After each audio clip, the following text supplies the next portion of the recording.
say that it should have been involved Secretary General Wright. Well, Mr. Speaker, first of all, let me repeat what I said a moment or two ago. There has not been a final decision made on this subject, and so the Honourable Lady is wrong to describe matters in the way that she has. However, I entirely agree with what she has said about the leak of any discussions in the National Security Council. As she says, there is good reason for these discussions to be confidential, and I hope the House will understand that I don't intend to discuss here or anywhere else other than in the National Security Council the matters that should be discussed there. And the reason why we don't is that officials, including the security intelligence agencies referred to in her remarks, which I'll come back to, need to feel that they can give advice to ministers which ministers will treat seriously and keep private. And if they do not feel that, they will not give us that advice, and government will be worse as a result.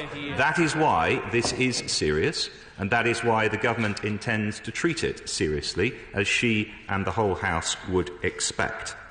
Now, in relation to the other points that she raises, she made reference quite properly to the work of the Oversight Board.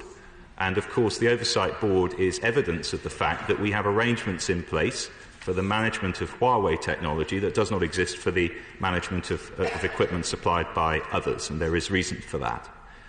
The Oversight Board's concerns are, as she says, about the technical deficiencies of the equipment that Huawei are supplying. They are serious concerns. They need to be addressed. They are not, as she will recognise, concerns about the manipulation of that equipment by foreign powers. But they are nonetheless serious, and they will be addressed. The objective of this review is to ensure that the security of the supply network, regardless of who the equipment supplier is improved. That's our objective, and it would be wrong to focus entirely on Huawei or even, as I said, on Chinese equipment. However, it is worth recognising that Chinese equipment, and indeed Huawei equipment, is prevalent across the world, not just in the United Kingdom.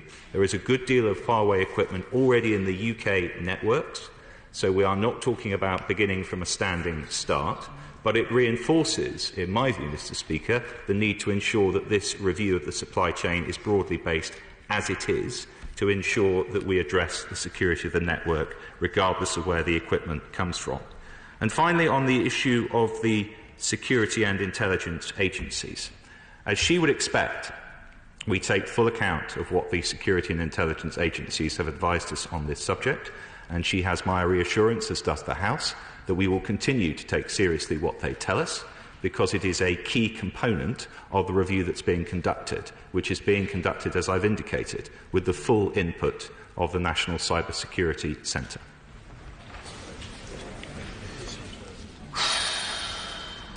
James Gray.